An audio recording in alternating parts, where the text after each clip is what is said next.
ایک call centre میں کام کرنے والی لڑکی کی شادی پر چلے۔ بیٹی، آپ کا نکاح ندیم احمد ولد محمد یاسین کے ساتھ بعوض حق مہر 1,00,000 روپیہ سکہ رائج الوقت طے پایا ہے۔ کیا آپ کو یہ نکاح قبول ہے؟ اردو میں جواب حاصل کرنے کے لیے 1 دبائیں اور انگلش کے لیے 2 دبائیں۔ کیا کہہ رہی ہو تم؟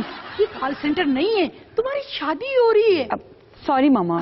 مولوی صاحب آپ کال ملائیں، میرا مطلب نکاح دوبارہ پڑھائیں۔ بیٹی، آپ کا نکاح ندیم احمد ولد محمد یاسین کے ساتھ بعوض حق مہر 1,00,000 روپیہ سکہ رائج الوقت طے پایا ہے۔ کیا آپ کو یہ نکاح قبول ہے؟ قبول کرنے سے پہلے تھوڑی ویریفیکیشن کرنا ہوگی ندیم صاحب کی۔ ان کا IG کارڈ نمبر کیا ہے اور والدہ کا نام پلیز؟ کیا غصہ نہیں کرنا بیٹا، نہیں غصہ نہیں کرنا، مذاق کر رہی ہے، مذاق کر رہی ہے۔ کیا کہہ رہی ہو تم کتنی بار کہا یہ کال سینٹر نہیں ہے، شادی ہو رہی ہے تمہاری، سچ مچ۔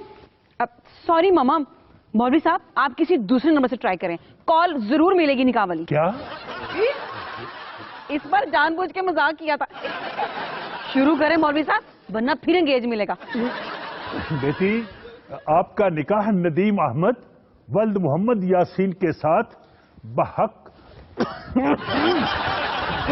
برائے مہربانی اپنی جگہ تبدیل کریں، آپ کی آواز کٹ رہی ہے، سگنل والی جگہ کھڑے ہو کر بولیں۔ نہیں سدھرے گی مولوی صاحب، آپ جاری رکھیں نکاح۔ بیٹی، آپ کا نکاح ندیم احمد ولد محمد یاسین کے ساتھ بعوض حق مہر 1,00,000 روپیہ سکہ رائج الوقت طے پایا ہے۔ کیا آپ کو یہ نکاح قبول ہے؟ قبول ہے، مگر مزید اجازت کے لیے آپ کی کال متعلقہ ڈپارٹمنٹ میں ٹرانسفر کی جا رہی ہے۔ جی ماما آپ بولیں۔ بیٹی تم کو ہی بولنا ہے، میرے کہنے کی ضرورت نہیں ہے۔ قبول ہے، قبول ہے، قبول ہے۔ مبارک ہو، مبارک ہو، مبارک ہو۔ مبارک ہو آپ کو، آپ کی اور میری شادی مکمل ہو گئی ہے۔ آپ کی شکایت نوٹ کر لی ہے، 24 آورز میں آپ کی شکایت دور کر دی جائے گی۔ کچھ اور پوچھنا چاہیں گے؟ کیا